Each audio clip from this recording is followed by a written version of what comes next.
I stand before you today to proudly announce I am now officially the Democratic nominee for President of the United States.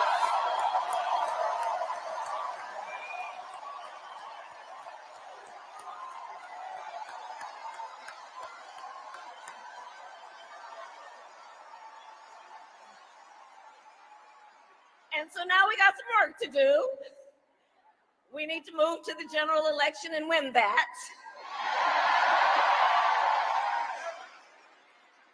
And to all the friends, listen, we also need to level set.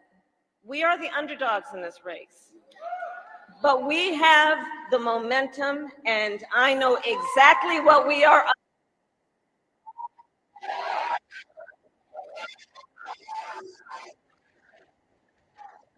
Now, many of you know, before I was elected vice president or elected a United States senator, I was an elected attorney general, and before that, elected district attorney.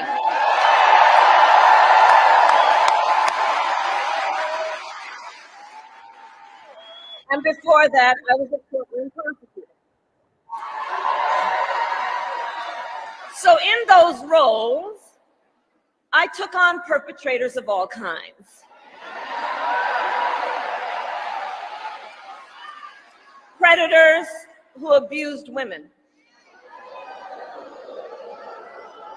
Fraudsters who scammed consumers. Cheaters who broke the rules for their own gain. So hear me when I say,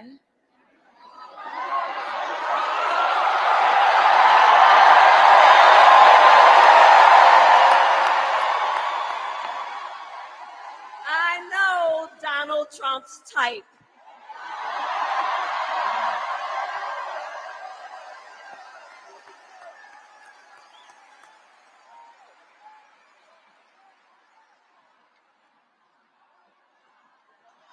So, but let me say, hold on. This campaign, our campaign, is not just a fight against Donald Trump. Our campaign, this campaign, is a fight for the future. It's a fight for the future. In Pennsylvania, we fight for a future with affordable housing, affordable health care, affordable child care, paid leave. We fight for a future where we build a broad-based economy, where every American has the opportunity to own a home, to start a business, and to build wealth.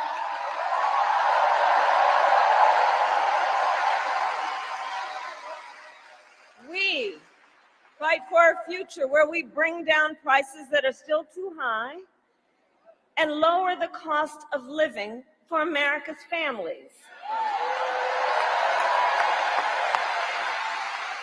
so that they have a chance not just to get by, but to get ahead.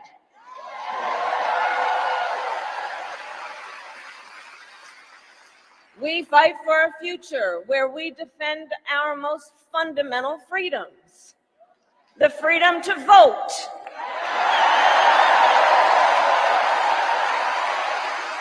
the freedom to be safe from gun violence,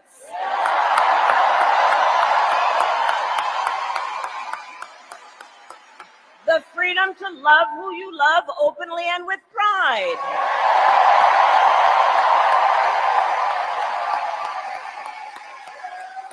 and the freedom of a woman to make decisions about her own body, not having her government tell her what to do.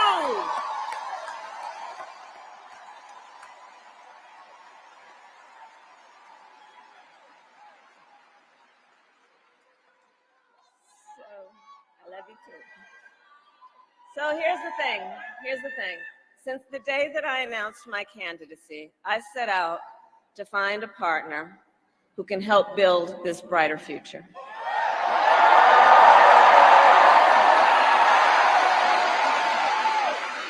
a leader who will help unite our nation and move us forward.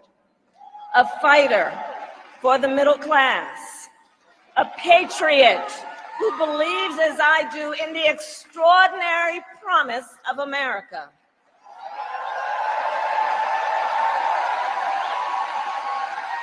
A promise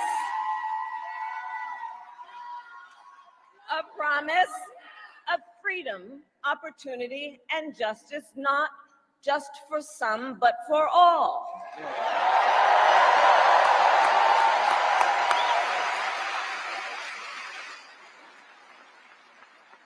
So Pennsylvania, I'm here today because I found such a leader.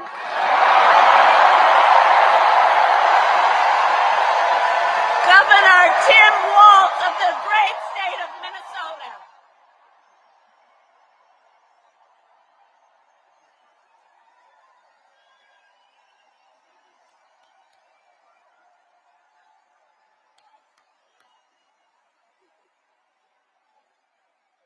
So, to those who know him best,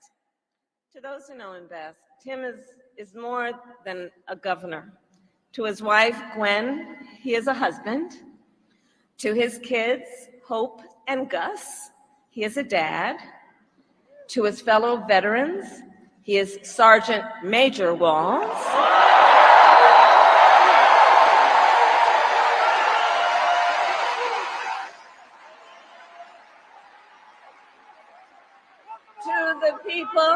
To the people of southern Minnesota, for 12 years, he was congressman.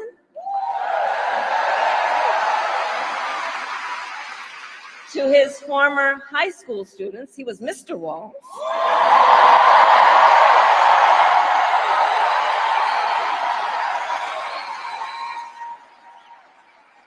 And to his former high school football players, he was coach.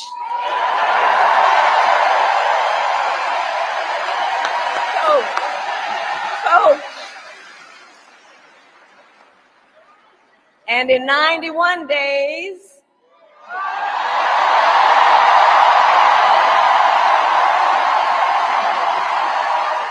the nation will know Coach Walz by another name, Vice President of the United States.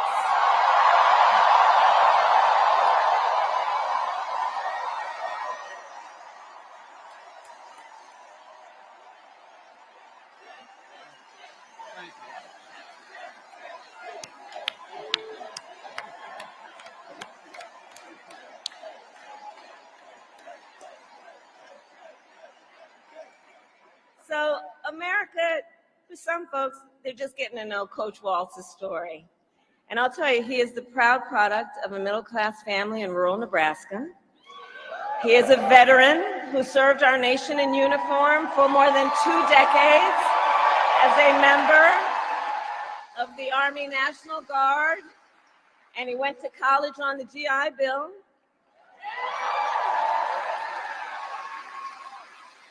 He is someone who, long before he entered politics, worked as a teacher.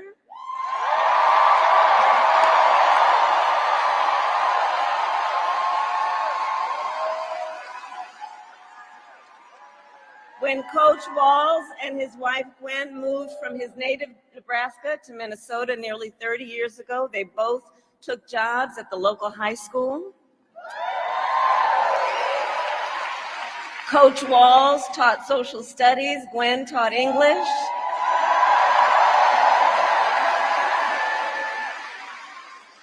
After school, Tim was the linebackers coach for the football team.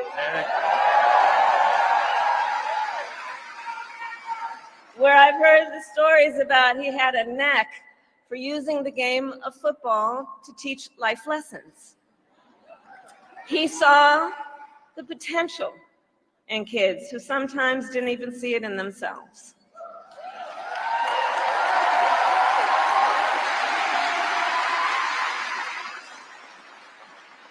Under those Friday night lights, Coach Walz motivated his players to believe they could achieve anything.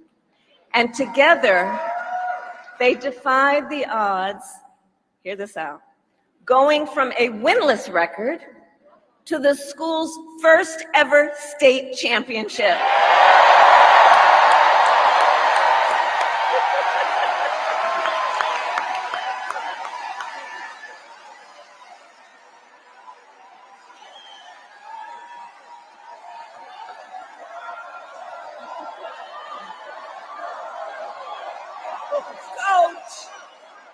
Coach.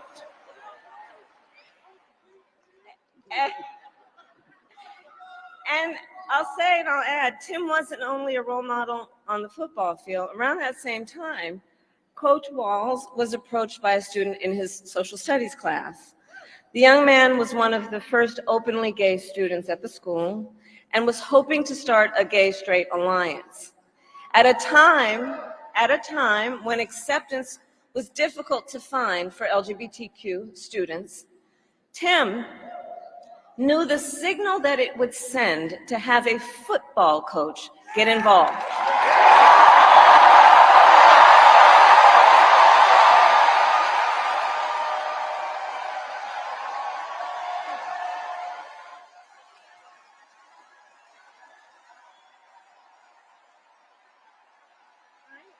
So he signed up to be the group's faculty advisor.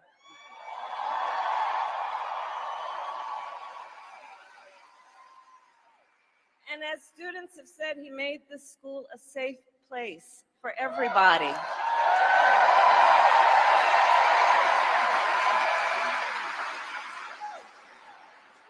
In the high school yearbook, the students voted Coach Walz the, quote, most inspiring faculty member.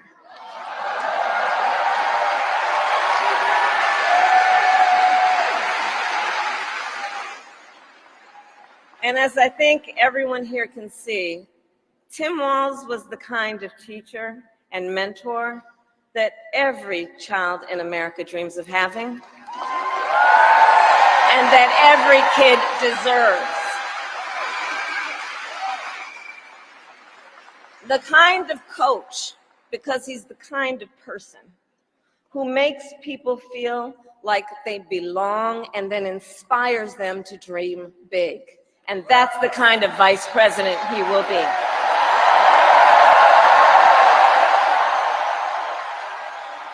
And that's the kind of vice president America deserves.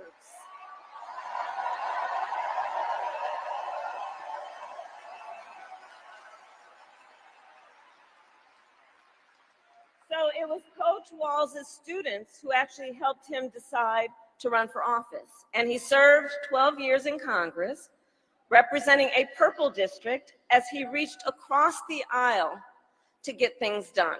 He was the highest ranking enlisted man to ever serve in the United States Congress.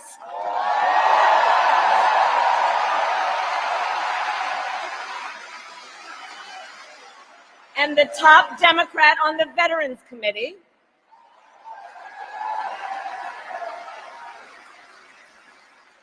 And he was known as one of Capitol Hill's best marksmen, winning a bipartisan sharpshooting contest year after year.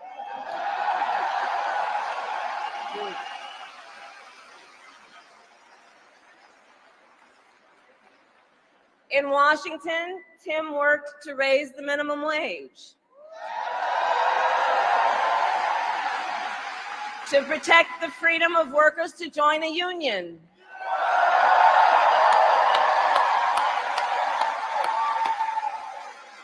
and he cast one of the critical votes to pass the Affordable Care Act.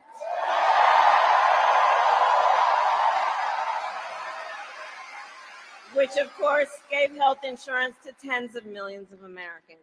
I'm gonna tell you, when we win, Tim and I will continue to make the Affordable Care Act even stronger.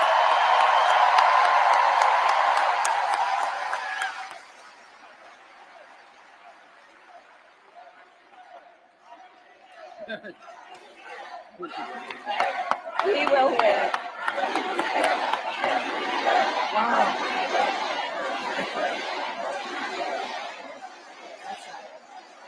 Now, let's talk about what we're dealing with on the other side.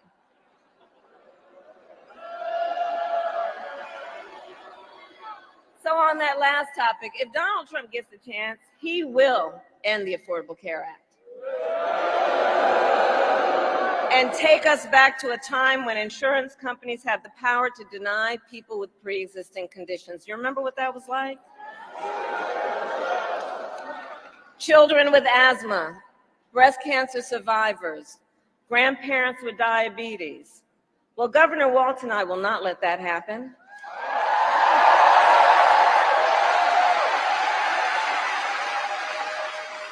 Because we believe health care should be a right and not just a privilege for those who can afford it.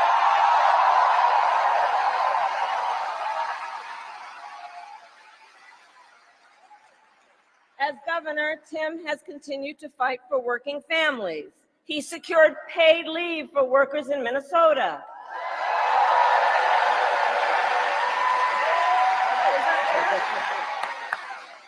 And he refused as governor to allow any student in their public schools to go hungry.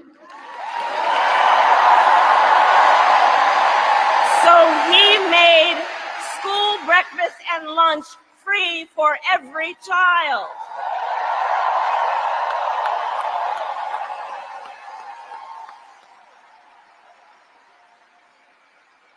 And Tim Walz and I, we agree about many things, including when our middle class is strong, America is strong.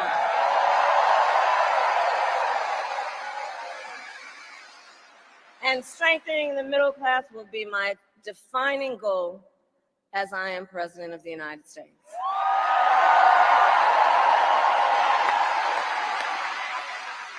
So Pennsylvania, ours is a fight for the future of the middle class, and it is a fight for freedom.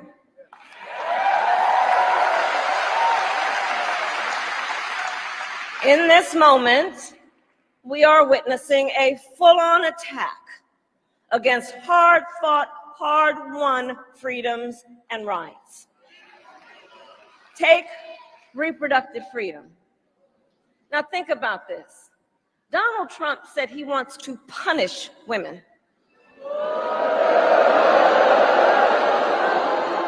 And as a result of his actions, today in America, 1 out of 3 women live in a state with a Trump abortion ban. 1 out of 3.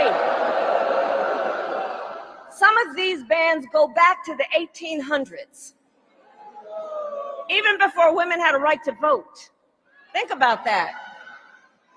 Well, Tim and I have a message for Trump and others who want to turn back the clock on our fundamental freedoms. We're not going back. We're not going back.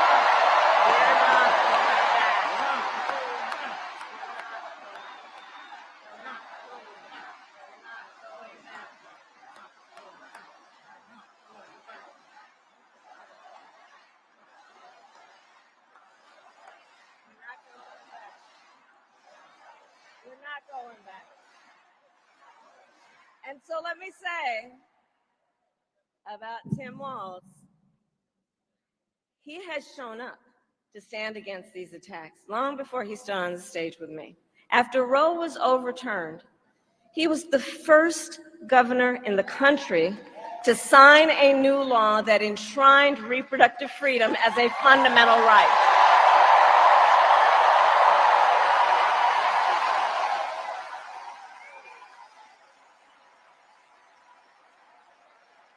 And with Tim Walz by my side when I am President of the United States and we win majorities in the United States Congress, we will pass a bill to restore reproductive freedom, and I will proudly sign it into law.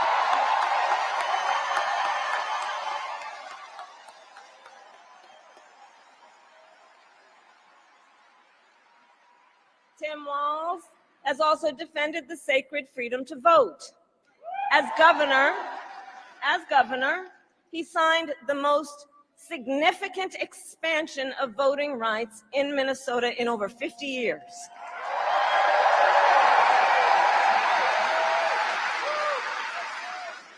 And with Governor Walz's help, when I am president, we are going to finally pass the John Lewis Voting Rights Act and the Freedom to Vote Act. We're going to get it done.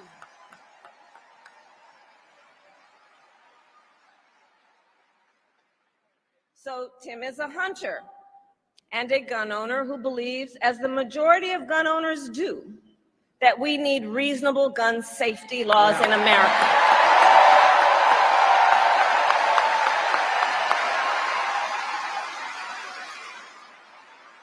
So as governor, he expanded background checks and increased penalties for illegal firearm sales.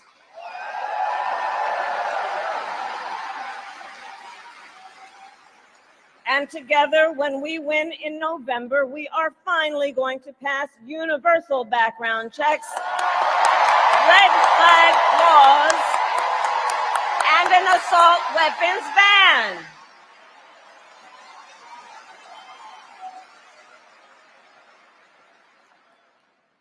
Through his work, Tim, the way I think about it, he really does shine a light on a brighter future that we can build together. In his state, he has been a model chief executive, and with his experience, I'm telling you, Tim Walz will be ready on day one.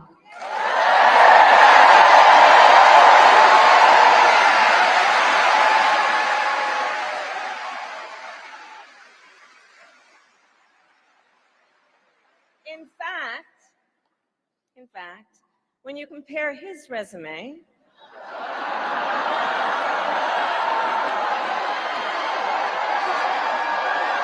shall we, to Trump's running mate, well, some might say it's like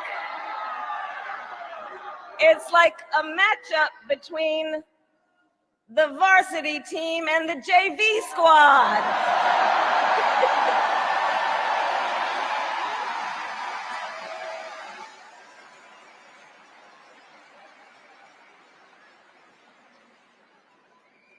So, Pennsylvania, ultimately in this election, we each face a question. What kind of country do we want to live in? A country of freedom, compassion, and rule of law, or a country of chaos, fear, and hate? And here's the beauty of our democracy. We each have the power to answer that question. We each have the power to answer that question. The power is with the people.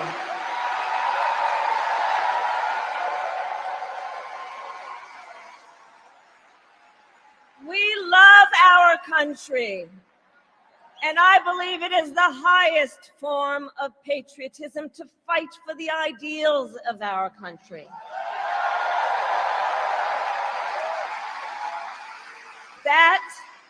That is how we preserve the promise of America. And after all, the promise of America is what makes it possible for two middle-class kids, one a daughter of Oakland, California, who was raised by a working mother, the other a son of the Nebraska plains who grew up working on a farm.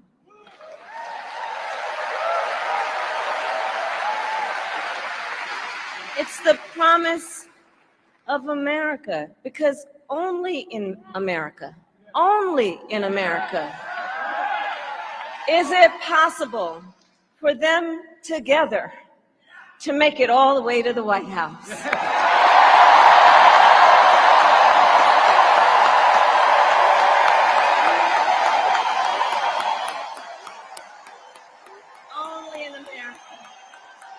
Only in America.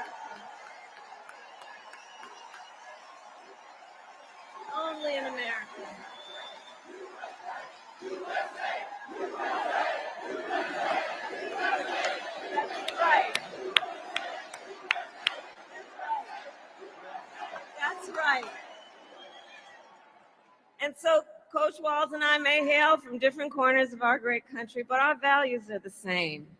And we both believe in lifting people up, not knocking them down.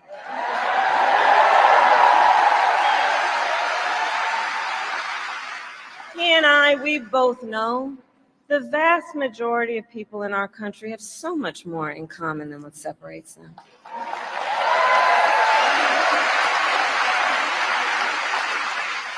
When we look at folks, we see in our fellow Americans neighbors, not enemies. Not enemies.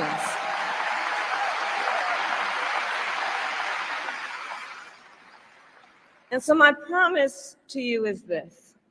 Our campaign will reach out to everyone, from red states to blue states,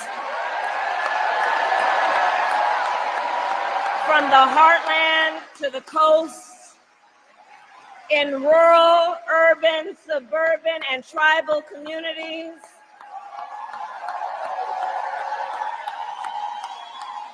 We are running a campaign on behalf of all Americans.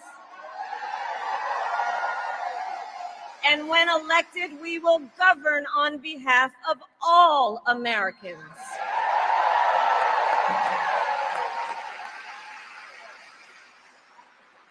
And so, with Tim Walz by my side, and with all of you at our side, let us fight for the promise of our future. And with that, I ask Pennsylvania, are you ready to make your voices heard? Do we believe in freedom? Do we believe in opportunity? Do we believe in the promise of America? And are we ready to fight for it? And when we fight, we win. And now, welcome the next Vice President of the United States, Tim Walz.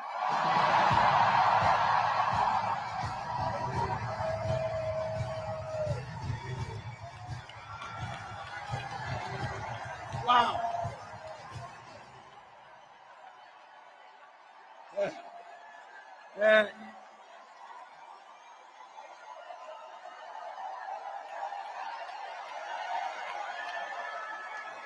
Thank you. Wow. Thank you, Philadelphia.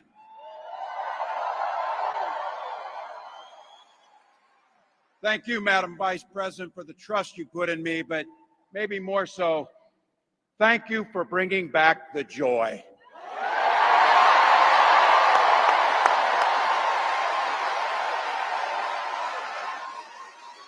I'm thrilled to be on this journey with you and Doug, this incredible journey.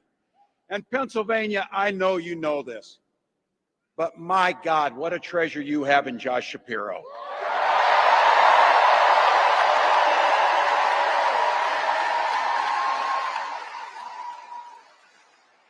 Holy hell, can this guy bring the fire? He can bring the fire. This is a visionary leader. Also, I have to tell you, everybody in America knows when you need a bridge fixed, call that guy.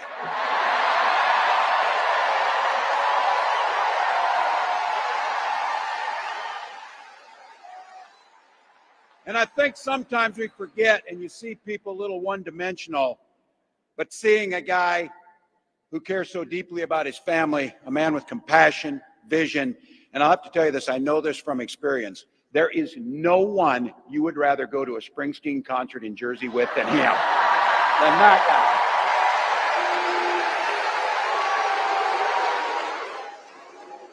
guy. Roots. And I can't wait for all of you and America to get to know my incredible wife, Gwen, a 29-year public school educator.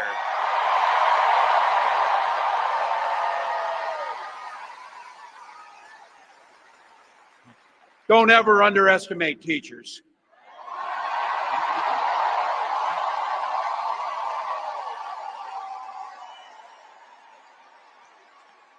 And our two beautiful kids, Hope and Gus. I couldn't be prouder to be on this ticket and to help Vice President Harris become what we all know is very, very good for us to think about. Next President of the United States of America.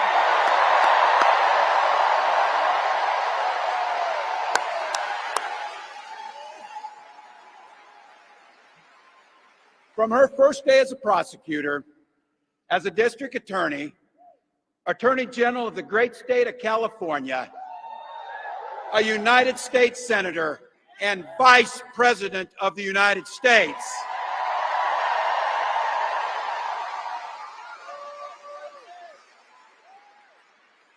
Vice President Harris has fought on the side of the American people. She took on the predators, she took on the fraudsters, she took down the transnational gangs, she stood up against powerful corporate interests, and she never hesitated to reach across the aisle if it meant improving people's lives.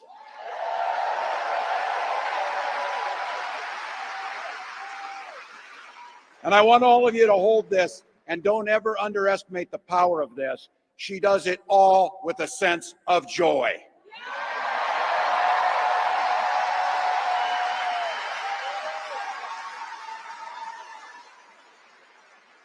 I know a little something about that commitment to people. I was born in West Point, Nebraska. I lived in Butte, a small town of 400, where community was a way of life. Growing up, I spent the summers working on the family farm. My mom and dad taught us, show generosity towards your neighbors and work for a common good.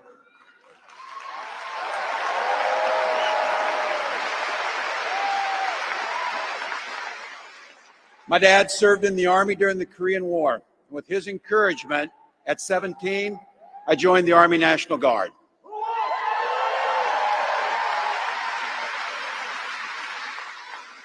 For 24 years, I proudly wore the uniform of this nation.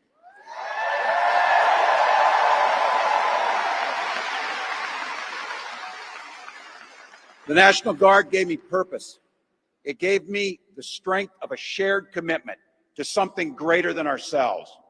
And just as it did for my dad and millions of others, the GI Bill gave me a shot at a college education.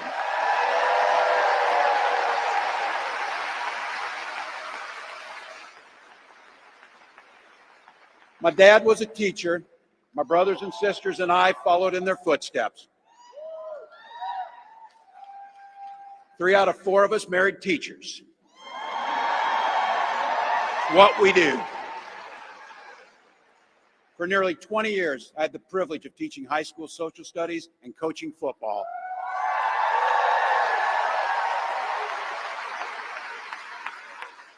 Including winning that state championship. Thank you. Don't ever close the yearbook. Don't ever. But it was my students. They encouraged me to run for office. They saw in me what I was hoping to instill in them, a commitment of common good, a belief that one person can make a difference. So in 2006, I took a leap and I ran for Congress.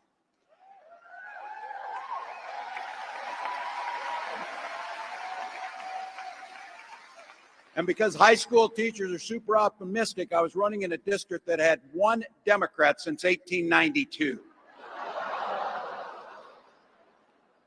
Well, my neighbors graced me with an opportunity to represent them in the United States House of Representatives.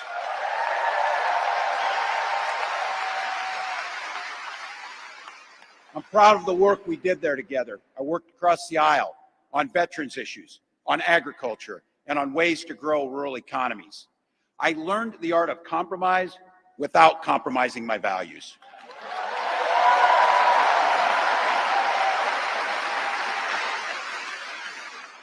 And now, as governor of the great state of Minnesota, I bring those experiences to bear in tackling the challenges that are facing our great state. Minnesota's strength comes from our values, our commitment to working together, to seeing past our differences, to always being willing to lend a helping hand. Those are the same values I learned on the family farm and tried to instill in my students. I took it to Congress and to the state capitol, and now Vice President Harris and I are running to take those very values to the White House.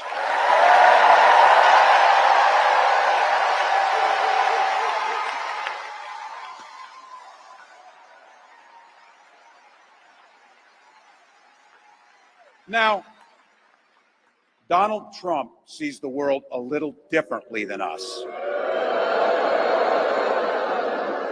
First of all, he doesn't know the first thing about service.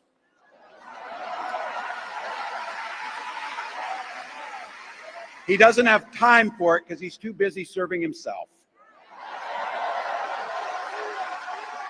Again and again and again, Trump weakens our economy to strengthen his own hand.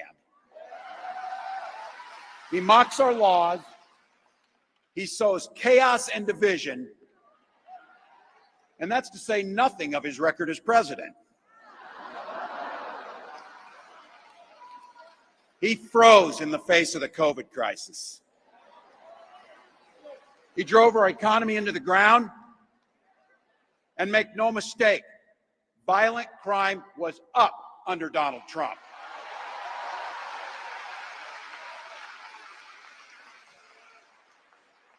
That's not even counting the crimes he committed.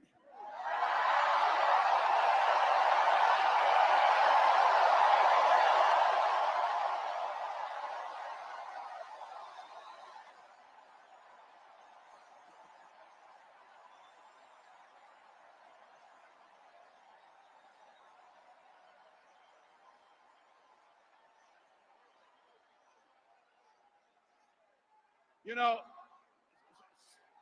some of us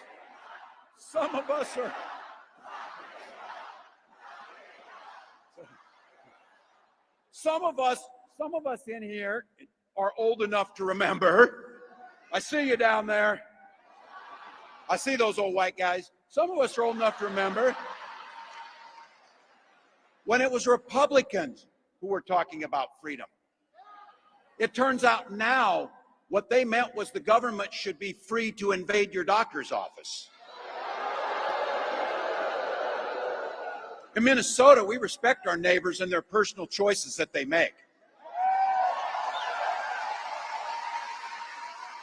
Even if we wouldn't make the same choice for ourselves, there's a golden rule: mind your own damn business.